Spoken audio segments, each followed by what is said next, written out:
Hi guys, my name is IBM. Greetings from Mongolia. Today I'm solving Physics 9702 Paper 2. This is AS level structured equations. This is a Cambridge curriculum. It's May-June 2022. Without wasting time, I would like to take you to the question paper so that we start solving. So this is the question paper. Having seen 2-1, let's now see 2-2. This is a Cambridge curriculum and therefore it is very useful for students doing a curriculum related to Cambridge. So let's straight away move to the questions. I will not go through the instructions. You can go through the instructions. It's better you have you print the paper and follow through with the videos, or you first you first attempt the paper, then mark yourself with the video while following the videos. Question number 1, in the following list, underline. The question is underline all units that are SI base units. I've realized some students don't understand what we mean by underline. They end up circling. And when you underline, when they say underline all units that are SI base units, even if two of them are correct, if the answer requires only two from these four, and you circle more than two, even if the two are correct, or you underline more than two, even if the two are correct, you lose the 1 mark. So the units which are SI based units, we have the ampere, which is the SI unit for current, and we have the kilogram, which is the SI base unit for mass. Those are the SI base units. So remember, SI base units are the simplest units of the simplest quantity or the fundamental quantities, which were 7. That is mass. We talked about length, time, temperature or thermodynamic temperature. We talked about amount of substance. 1, 2, 3, 4, 5. Of course, we talked about current. Those are 6, and we talked about luminous intensity. For more information about the base units, visit my topical questions. Just go to the playlists and look for physical quantities and units. You'll find a full playlist for physical quantities and units. The figure shows horizontal beam clamped at one end with a block attached to the other end. The block is made to oscillate vertically. The Young modulus E of the material of the beam is given by E is equal to Km over T squared, where M is the mass of the block, T is the period of oscillations, and K is a constant. The student determines the values and percentage uncertainty of K, M, and T. Table 1.1 lists the percentage uncertainties. Okay. So the student uses the values of K, M, and T to calculate the value of E as 8.245 times 10 to the power of 9 pascals. Calculate the percentage uncertainty in the value of E. So remember they said E is Km. So E is Km over T squared. Because we are seeing a power, we are seeing multiplication and division, we just use the percentages or the fraction uncertainties. For those who don't know, if I wanted to use the fraction, it means the fraction uncertainty in E would be written like that. Would be the fraction uncertainty in K plus the fraction uncertainty in M plus, because of the power, it will be twice, fraction uncertainty in T. But because I have percentages, I know if I multiply this side by 100, I have percentage in E. And I multiply this side by 100, I have percentage in K plus percentage in M plus twice percentage in T. So I'll just use the last part because they have given us percentages. So this will be percentage in K, which is 2.1, plus percentage in M, which is 0.6, plus 2 times percentage in T, which is 1.5. So I'll just press my calculator. 2.1 plus 0.6 plus 2 times 1.5, which gives me 5.7. So the percentage uncertainty is going to be 5.7%. Use your answer in B Roman 1 to determine the value of E, where its absolute uncertainty to an appropriate number of significant figures. Of course, the absolute uncertainty is good enough to one significant figure, which will determine the number of decimal places to which we shall write the true value. So Since we have the the percentage uncertainty in E as 5.7%, then that means the absolute uncertainty in E is going to be, we change this from percentage, so it will be 5.7 divided by 100 times the value of E, which value of E is given as 8.245 times 10 to the power of 9. So I'll say times 8.245 times 10 to the power of 9. So I'll press my calculator here. That is divided by 100 times 8.245 exponent 9. So this is 4.67 or 4.7 times 10 to the power of 368. So this is going to be 4.7 times 10 to the power of 8. Of course, the first thing I have to do is to make the power of 10 of the absolute uncertainty to be the same as the power of 10 of the true value. So this is going to be the same as, I have to move one step to the left. So it will be 0.47 times 10 to the power of 9. Then to one significant figure, this is going to be 0. Of course 5 times 10 to the power of 9, and this is one decimal place. So my answer should also be to one decimal place.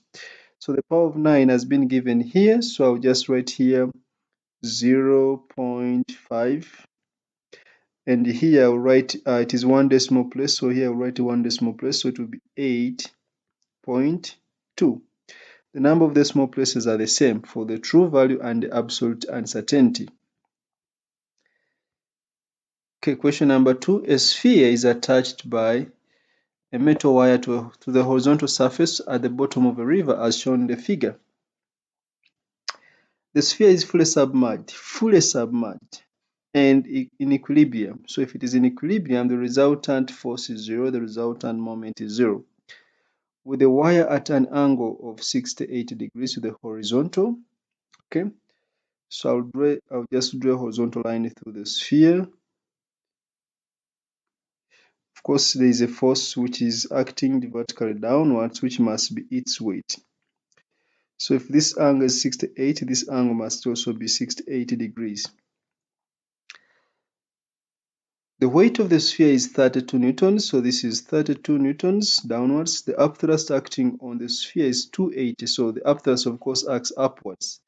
The upthrust force upwards is 280 newtons. The density of the water is 1.0 times 10 to the power of 3 kilograms per meter cubed. Assume that the force on the sphere due to the water flow is in a horizontal direction. So the force due to the water flow is in a horizontal direction. By considering the components of force in the vertical direction, determine the tension in the wire.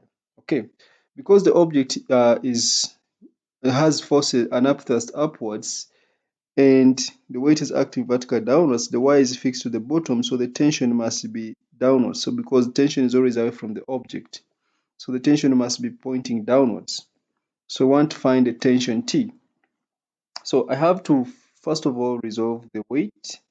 Because there's equilibrium, I have to resolve T in the vertical, and because they want us to consider vertical direction. Okay, so considering components in the vertical, T to the vertical will point downwards, and to be T, if I use the angle 68 degrees, so it will be T sine of 68 to take it to the vertical.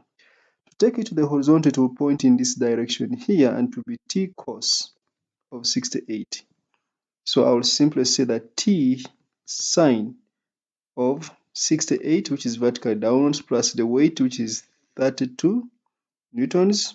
Those are the forces acting downwards, should balance with the forces acting upwards, which is the upthrust. So it should be equal to the upthrust, which is 280 newtons. So this can give me T as 280 minus 32 divided by sine of 68. So we have 280 minus 32 divided by sine of 68. So this is giving me 267.47. or approximately I can write 270. Of course, to two significant figures. Do not write any answer to less than two significant figures. For the sphere, calculate the volume.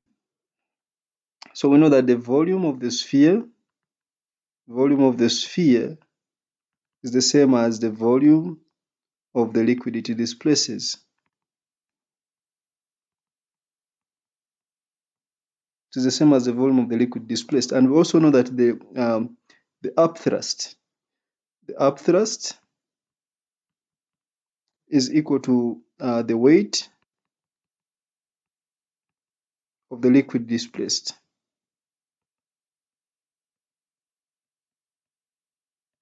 The weight of the liquid displaced. So the upthrust U is equal to the weight of the liquid displaced, which is the mass of the liquid times G, which is going to be the same as the density of the liquid times the volume of the liquid, then times G. So the upthrust is given as 280, then the density is 1.0 times 10 to the power of 3 because it's water, then times the volume, which we want to find, then times G, which is 9.81. I'll just press my calculator and make V the subject. So V is going to be 280 divided by, open the brackets, 9.81 times 1 exponent minus 3. So this is giving me V as, no, this is power 3, not minus 3. 280 divided by 9.81 times 1 exponent 3. So this is 0.0285. So V is 0.0285 meters cubed. So I can write here 0.0285, or you can write 0.02829. Okay, then the density. So since we know that density is mass divided by volume, we want the density of the sphere now. This time it's not the density of the liquid, but remember we said upthrust is the weight of the liquid displaced, which is the density of the liquid times volume of the liquid. This is mass of the liquid. But then we want to remember the density of the sphere. So the density of the sphere must be the mass of the sphere times the volume of the sphere. The volume of the sphere is the same as the volume of the liquid it displaces. That one is fine. So the density here is going to be equal to the mass. And remember the mass, of course, the mass of the sphere is going to be weight times G. The mass of the sphere is going to be the weight divided by G. The weight was 32, where G is 9.81. Okay. So it means the density of the sphere is going to be 32 divided by 9.81 divided by the volume of the sphere. So we shall divide this by 0.0285.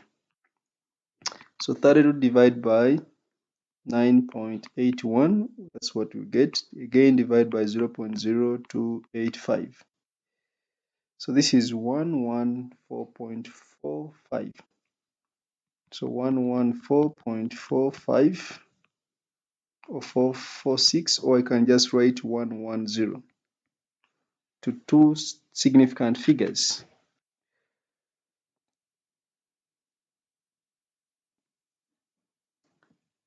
So part C, the center of the sphere is initially at a height of 6.2 meters above the horizontal surface. The speed of the water then increases, causing the sphere to move to a different position. This movement of the sphere causes the gravitational potential energy to decrease by, so this is going to be the change in gravitational potential energy. Capture the final height of the center of the sphere above the horizontal surface. The final height of the center of the sphere above the horizontal surface. So first of all, we know that the change in gravitational potential energy is going to be mg times the change in the vertical height. And remember, mg is the weight, so it is the weight times the change in the vertical height. So the change in the vertical height is going to be the change in the, because remember it was decreasing, so I'll put a minus to show that there was a decrease. So I'll put a minus there, so which is 7 divide by the weight, which was 32. So I have 77 divided by 32, which is 2.4. So it is just 2.4 meters. The height has the minus is just showing that the height has decreased because the gravitational potential energy was a decrease. Okay, so remember it was initially at a height of 6 meters. So I just want to sum up. Oh, I would leave this as a positive and still subtract. So we want to find the final height. So final height from the base is going to be 6.2 plus negative 2.4, or we just subtract. And I think this is it 3.8, 6.2 minus 2.4, which is 3.8. So this is approximately 3.8 meters. The extension of the wire increases, extension increases, E increases when the sphere changes position as described in C. The wire obeys Hooke's law. Remember, for Hooke's law, T, the tension in the wire is going to be equal to K times the extension X. So let me use X for extension. State a symbol equation that gives the relationship between the tension T in the wire and its extension X. Identify any other symbol that you use. So remember Hooke's law, T is directly proportional to extension X. So I will say T equals to K times X, where since T and X have been mentioned, I will say K is equal to a constant of the wire.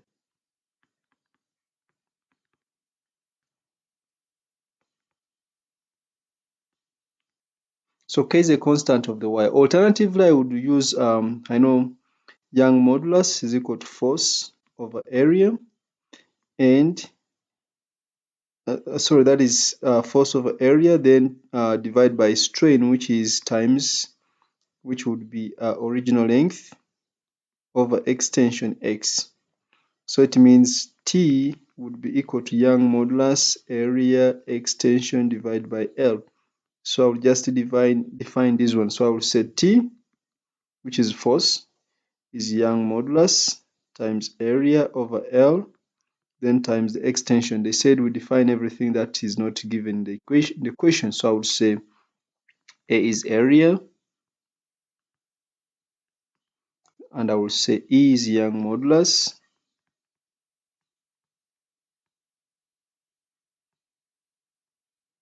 and of course L is the original length.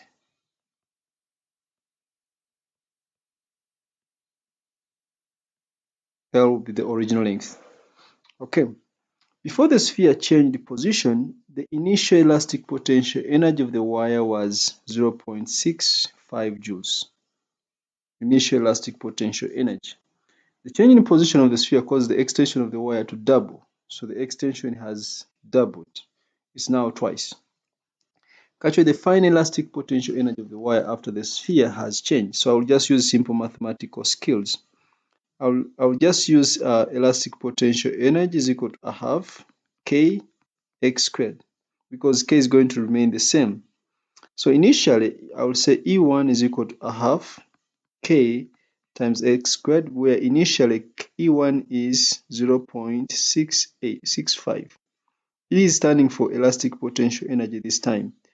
So E1 is 0.65, which is equal to a half K, let the extension be x squared. Then after, E2 should be equal to a half. Of course, the constant has remained the same, but the extension has been doubled. So this is going to be twice x. So where there is x, I will instead put twice x, but remember it is squared. So it means that the new elastic potential energy is going to be a half times K times 4x squared. Or simply, I will say E2 is equal to a half kx squared, then times 4. It is 4 times the first one. So it's like E2 is equal to 4 times E1, which is 4 times 0.65. So E2 is going to be 4 times 0.65. Or you can divide the two equations. So the answer here is going to be 4 times 0.65, which is 2.6. So this is 2.6. You can use another simpler formula of first of all finding k using the first part of the equation. Then you now use k equals to f over x. You find, of course, you first find x using 0.65, and the k was, I think it was initially 270. I think k was initially,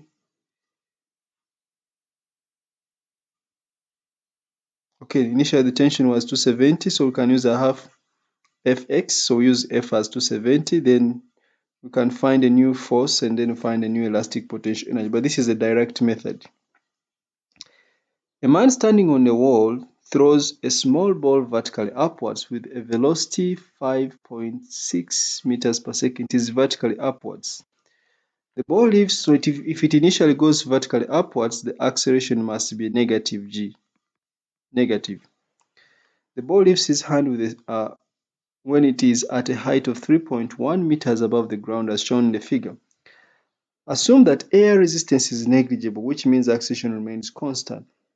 Show that the ball reaches maximum height. Remember, at maximum height, final velocity there is equal to 0 above the ground of 4.7 meters. So I'll just use the equations of motion. V squared equals to u squared plus 2as. I'm considering when it is just going upwards, when it goes upwards to maximum height from the point of projection. So at maximum height, v is 0 squared. Initial velocity was 5.6 squared. Because it was moving against gravity, I will say minus. Acceleration will be negative, so it will be minus 2 times g, which is 9.81, then times s. We want the distance it moves upwards before it now falls. So we want the distance here. I'll call this distance s. So it means s, to reach the highest point, s is going to be 5.6 squared divided by 2 times 9.81. So this is going to be 5.6 squared divided by 2 times 9.81. So this is giving me a 1.598. Let me first write many decimal places. 1.598 meters. Then of course I'm going to add 3 plus 3.1, so total height or maximum height is going to be 1.598 plus 3.1. So I'll just add plus 3.1, which gives me 5.698. I mean 4.698, or approximately 4.7 meters as required. The man does not catch the ball as it falls. Calculate the time it takes for the ball to fall from its maximum height to the ground.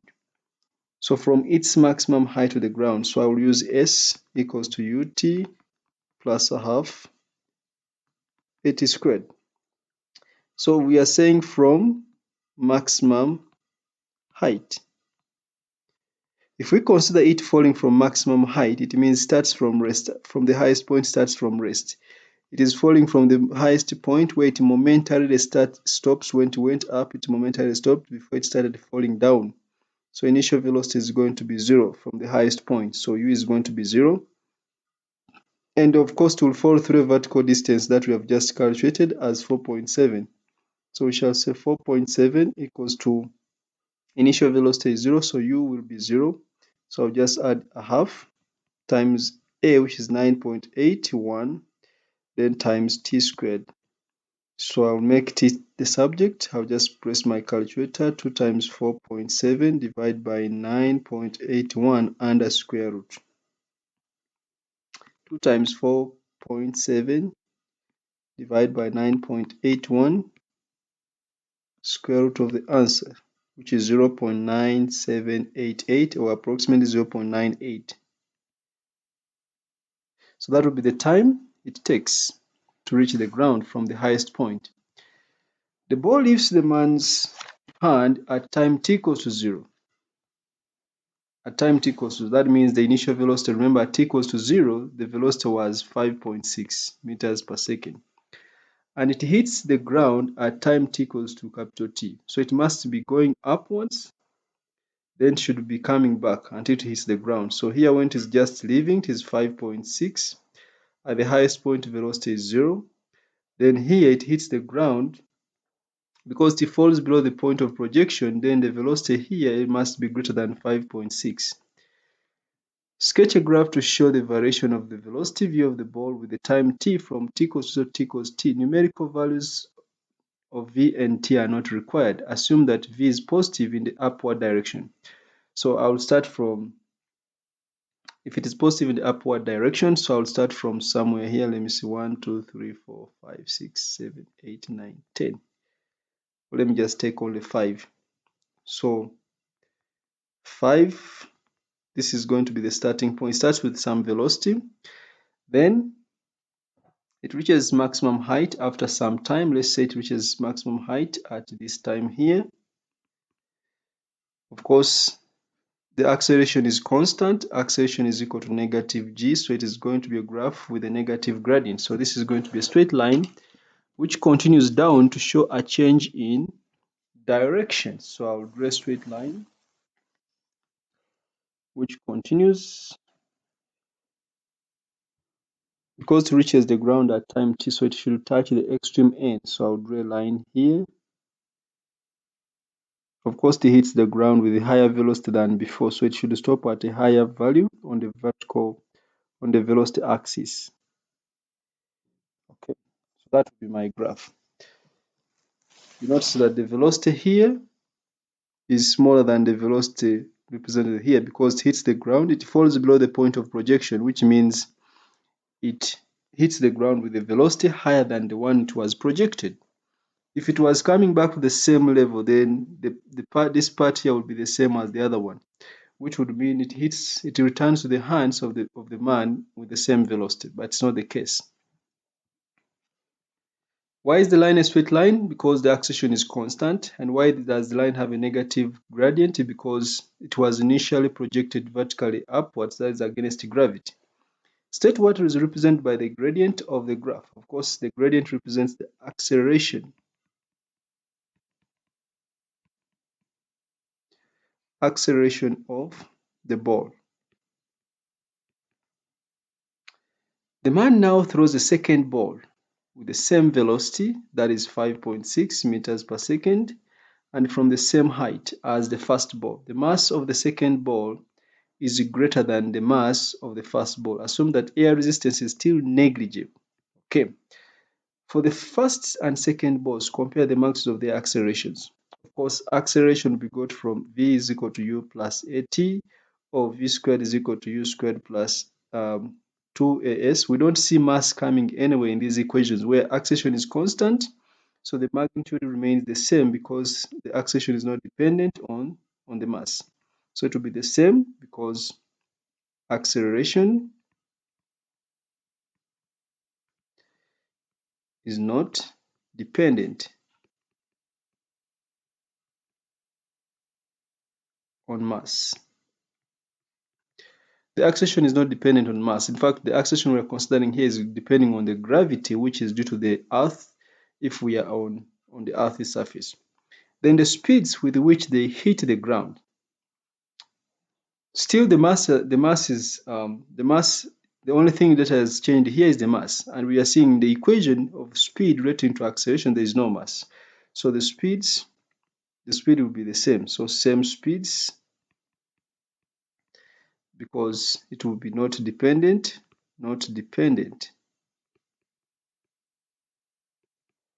on mass.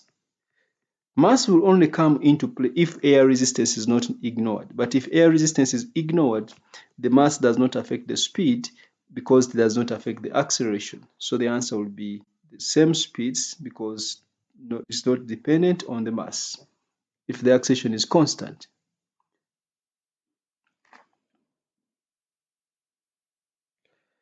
Okay, question number 4. State the principle of conservation of momentum. Of course, the principle of conservation of momentum states that the total momentum of an isolated system of interacting bodies always remains constant, which means as long as there is no resultant force acting on the body, total momentum before collision is the same as total momentum after collision. So it's better to just write that the total momentum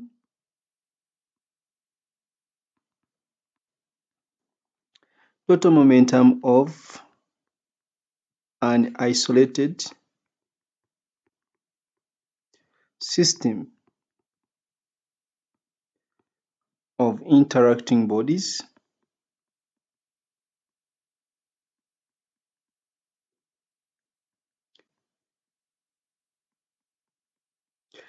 total momentum of an isolated system of interacting bodies is always constant.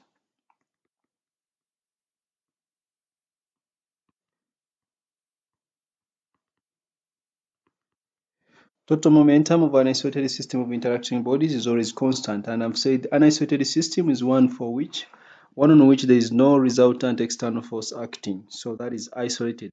And if that is isolated, then total momentum before collision will be the same as total momentum after collision. Okay. Two balls X and Y move along a horizontal frictionless surface as shown from above in the figure. So this is what we see from above. Before collision, they are moving in 2 dimensions, and after collision, they move in 1 plane. Ball X has the mass of 3 kilograms, ball and speed 4 meters per second in the direction shown with an angle theta to line AB. Ball Y has a mass of 2.5 kilograms and velocity 4.8 in the direction at an angle theta to the line AB. The balls collide and stick together. Okay. So they are moving with a common velocity I'll call Tv. They stick together and move with a common velocity. The balls have a velocity of 3.7 meters per second along the line AB. The V is 3.7 meters per second along the line AB on the horizontal surface as shown. By considering the components of the momenta is plural, along the line AB, calculate theta. So we are going to find momentum in the horizontal. Remember, momentum is mass times velocity. So we are going to find the speeds in the horizontal. So for y, when I take y to the horizontal, for y the speed is going to be 4.8 cos of theta, and for x the speed will also be in the horizontal to be 4.0 cos of theta. So it means momentum for x before collision is going to be 3 times 4 cos of theta, and momentum for y before collision is going to be 2.5 times 4.8 cos theta. They are all pointing in the same direction, so I will sum them up. Then momentum after collision, the masses add up, so total mass is going to be 2.5 plus 3. Then they move with a common velocity, which is 3.7, and it is in that direction. So by conservation of momentum, total momentum before collision is going to be, we have just said 3.0 times 4.0 cos of theta plus the other one is 2.5 times 4.8 cos of theta. This should be equal to total momentum after collision in the horizontal. This was in the horizontal. So this is going to be 2.5 plus 3.0, then times the common velocity, which is 3.7. Okay, so this is 12 cos theta plus, I think this is also 12. 2.5 times 4.8, 12, plus 12 cos of theta equals to 2.5 plus 3 times 3.7, which is 20.35. So we have that 24 cos of theta is 20.35 which means that theta is going to be the cos inverse of 20.35 divided by 24. So that is divided by 24, and we get the cos inverse of the answer, which is 32. So this is approximately 32 degrees. By calculation of kinetic energies, state and explain whether the collision of the ball is inelastic. Okay, so let's find the initial kinetic energy. I'll call it E1. Initial kinetic energy E1 is going to, remember, kinetic energy is a half mv squared. So E1 will be a half times the mass, total mass. I mean the mass of each. So for the first, for x, the mass is it 3? The speed is 4. The other is 2.5, the speed is 4.8. So I'll say a half times 3.0 times 4.0 squared, that is for x, plus a half times the mass is 2.5 times the speed is 4.8 squared, that is for y. When you are finding kinetic energy, you don't consider result of the speeds because energy is a scalar quantity. So I have 0.5 times 3 times 4 squared, which is 24, plus 0.5 times 2.5 times 4.8 squared, which is 28.8. Okay, so I sum up this 28.8 plus 24, which is 52.8 joules. Okay, that is E1. Then E2, that is after collision, we have a half times, of course, since it moves together as a single body, I will just sum up the mass. So times 5 point, or I would say 3 plus 2.5, that is the mass. Then they move with a common speed, which is 3.7. So I would say 3.7 squared. So this is 0.5 times, that is 5.5 for the mass, times 3.7 squared. So this is 37.6. So we notice that the energies are not the same. So the collision is inelastic. Initial kinetic energy is not equal to final kinetic energy, hence inelastic. So the initial total kinetic energy is not equal to final total kinetic energy, hence inelastic.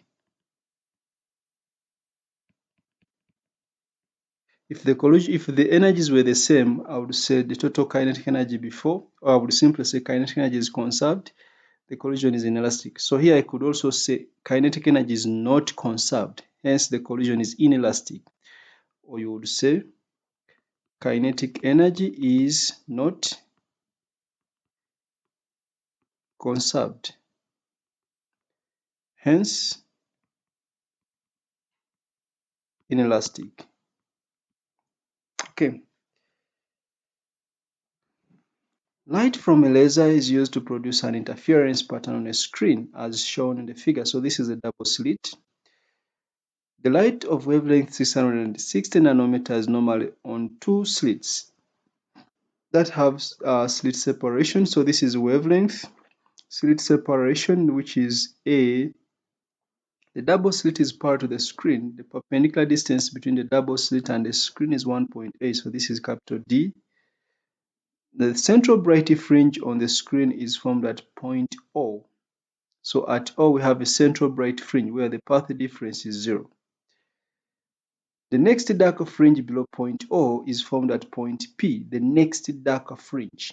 Okay, so it means this distance here must be a half of x because this is a bright fringe, dark fringe.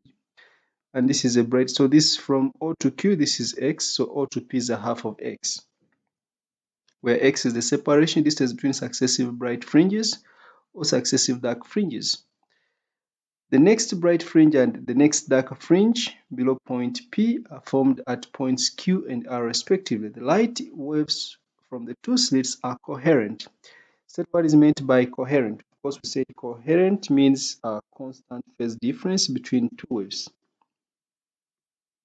Constant phase difference or phase relationship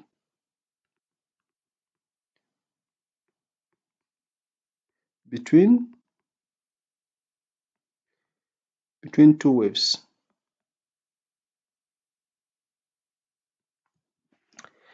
So the constant phase difference between two light waves will be the meaning of coherent in this case.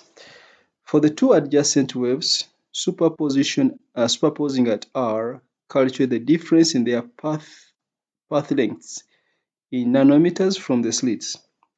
So at R we have destructive interference. Okay, so we know that path difference,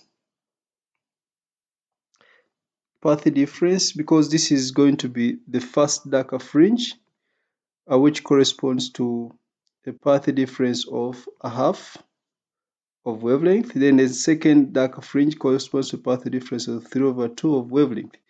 So remember, for path difference is equal to n plus a half times lambda.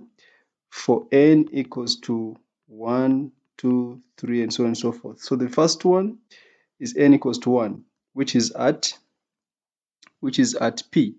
The second one at R, n should be equal to 2, which means the path difference is going to be, when I put here 2, I will get 3/2 of wavelength. So the wavelength, remember, was 660 nanometers. So it means the path difference is going to be 3/2 times 660 nanometers, which gives me 3 times 660 divided by 2, which gives me 990. Then their phase difference. Of course, from the path difference, I can find the phase difference. Phase in degrees is going to be 360 into x over wavelength, where x is the distance out of step, which can be the same as the path difference. So this will be 360 into the path difference, which is 3/2 wavelength, then divide by wavelength. So here x is the path difference, which is 3/2 lambda. So lambda cancels out, so you have 360 times 3 divided by 2. So 360 times 3 divided by 2, which is 540 degrees. Now 540 minus 360, so minus 360 gives me automatically 180 degrees. So whenever I have 360 plus 180, whenever I have one cycle plus 180, that is destructive interference. So instead of writing 540, I can still write 180 degrees. It is a cycle plus 1 plus a half, which is 180 degrees. Then calculate distance OQ. Distance O to Q. Distance OQ, that is X. Distance OQ, that is X, which is the slit separation. The fringe separation. So X is the fringe separation. So from a double slit experiment, wavelength is equal to AX divided by D. And X is the distance between two successive bright fringes. So X is equal to lambda times D divided by A, which when I substitute, lambda was 660 nanometers, so it is times 10 to the power of minus 9 to remove nano.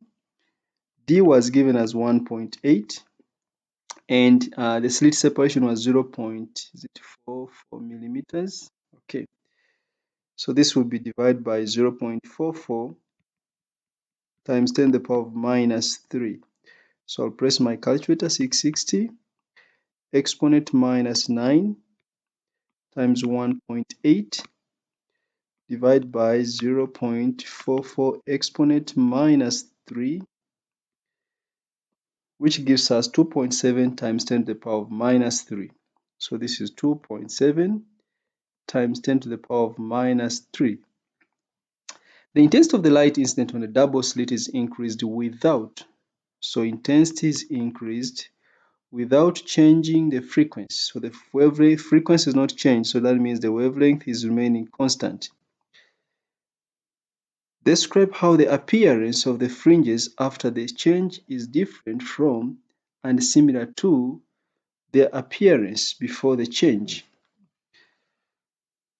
Okay, so the intensity has been increased, which means the bright fringes could be most likely more brighter because more light is going through the slits. But then the distance, because the intensity does not affect the formula lambda is equal to ax over d, none of this is affected. So it means the separation of the fringes remains the same, or there is no change to the spacing or the fringe separation. So I'll say there is no change to the separation. There is no change to the separation of the fringes because the intensity does not affect any of these, does not affect x. There's no change to the separation of the fringes. However, the bright fringes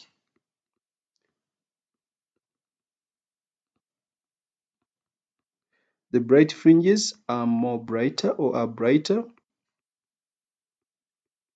Why are the bright fringes brighter? Because more light is now going through the slit, so the bright fringes are brighter. Of course, there will be no change to dark fringes. We can't say they become darker because already there was destructive interference. The amplitude was 0. So the dark fringes, there will be no change to the dark fringes. No change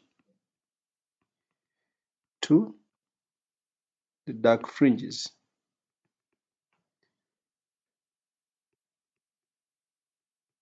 Note that the darker fringes are only affected if the intensity in one of the slits is not the same as the intensity in the other slit.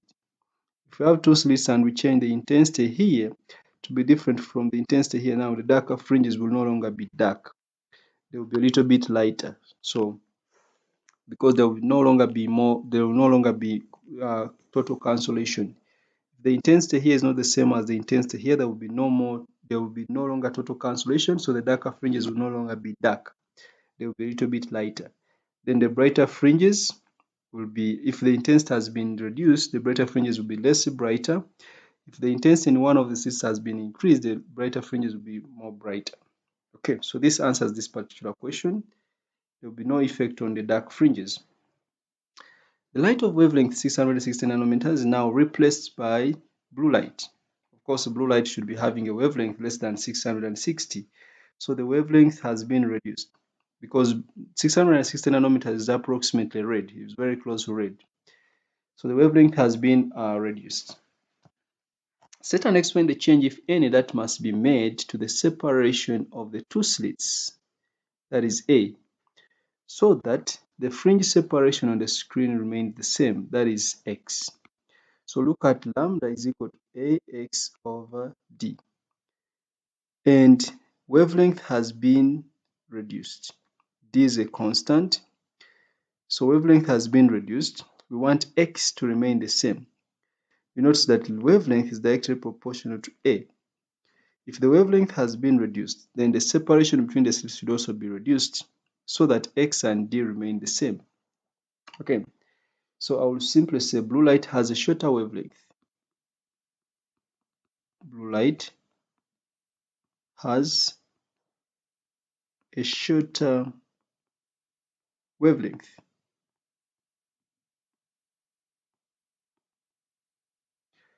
Blue light has a shorter wavelength, so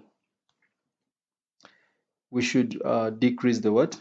The slit separation. So the slit separation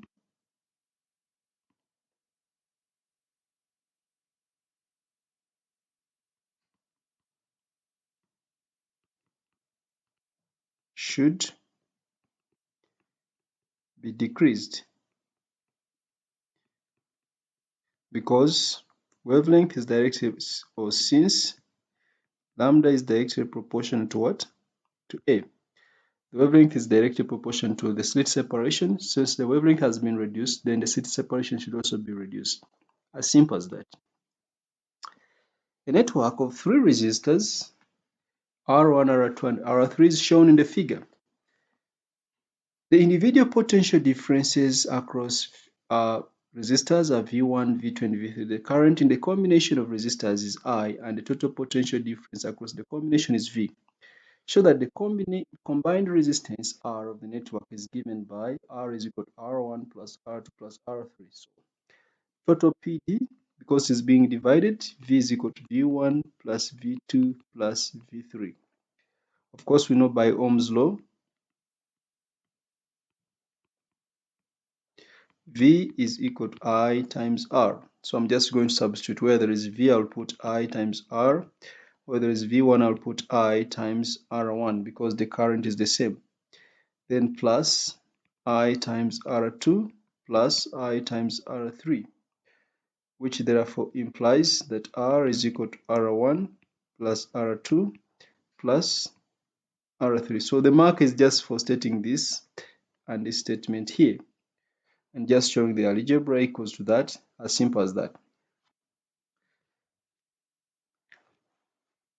A battery of EMF 80 volts and negligible internal resistance is connected to a thermistor. Remember, we know a thermistor, as temperatures increase, the resistance decreases. A switch X and 2 fixed resistors are shown in the figure. Resistor R1 has resistance 6 kilo ohms, R2 has resistance 4 kilo ohms. Switch X is open, so we only have 2 resistors in series. If X is open, this part is out. The thermistor is out. Calculate the potential difference across R1. So I'm going to use the potential divider formula across R1. The PD across R1 will be equal to R1 divided by total resistance R1 plus R2, then times the voltage supply, which is 8. That is the potential divider formula. So R1 is 6 kilo ohms divided by 6 plus design series, so that is 10 kilo ohms. Then we multiply this by 8. So you have 6 times 8 divided by 10, which is 4.8. Switch X is now closed. So now we have these 2 resistors in parallel. We have this resistance of the thermistor is in parallel with R2. Calculate the current in the battery. They've told us the resistance of the thermistor is 12. Remember, resistors are in parallel. So these 2 are in parallel. So I'll say if this is 12 kilo ohms, they're in parallel. So here in parallel, we have 4 times 12 over 4 plus 12. These are total resistance in parallel. Then we shall add to 6 kilo ohms, which is in series. So I'll say resistance in parallel is going to be 4 times 12 over 4 plus 12, which is, I think this is 48 divided by 16 kilo ohms. Then total resistance, I'll put R total, will be 6 in the series plus 48 over 16, which would be, let me see, 48 divided by 16 plus 3. So this is 9 kilo ohms, which is 9 times 10 to the power of 3 ohms. That's total resistance. So by Ohm's law, current is going to be V over R, which is total resistance.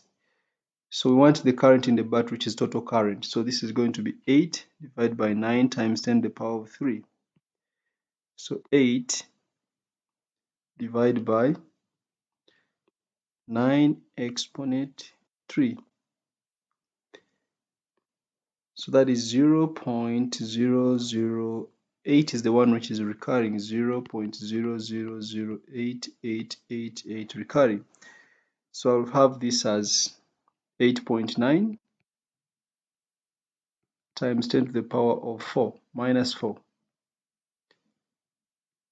8.9 times 10 to the power of minus 4. The switch X in the circuit in B remains closed. The temperature of the thermistor decreases. When the temperature decreases, the resistance of the thermistor increases. What happens to the parallel resistance? Let's look here. If this product becomes bigger and this is becoming bigger, let's just say it has become 13. Let's check 13. I just want to see if the resistance is bigger. 4 times 13 divided by 4 plus 13, which is 3 point. It is above 3, so it has increased. Total resistance, that means total resistance increases. So thermistor resistance increases.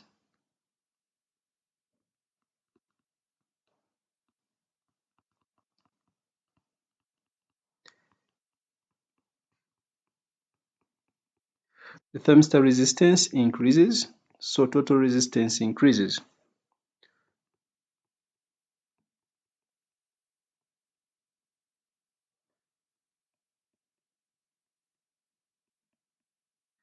Total resistance increases, which means the current in the battery, of course, because V is equal to IR, if IR increases, I must decrease because V is not changing.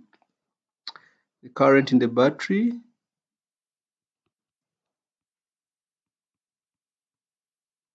decreases.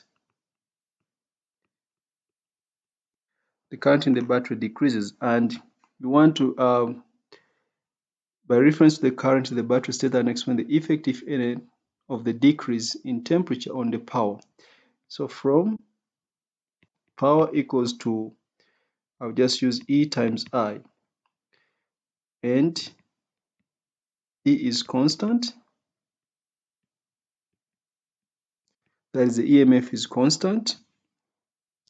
From power is equal to E times I, or EMF times the power in the battery is the EMF times I, and E is constant, so it means power decreases. So power decreases.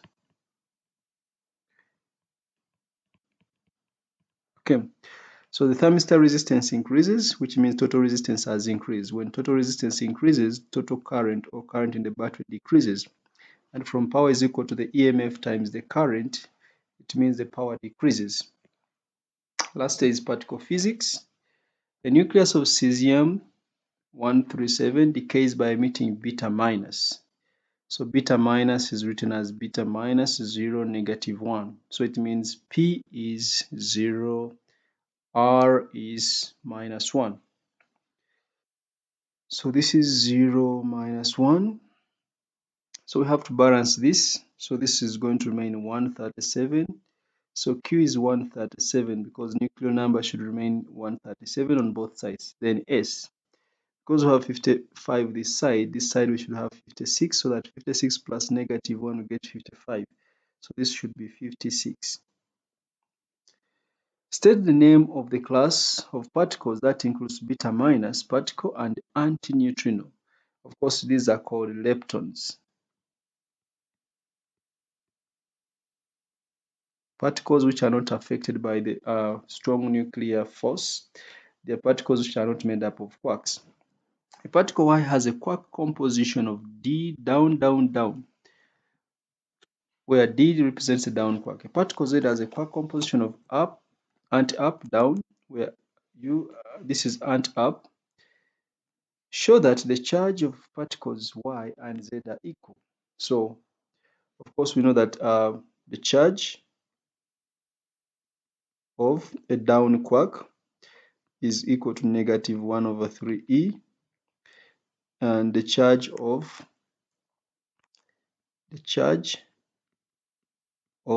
anti-up, of course, anti-up is -2/3e. So charge of Y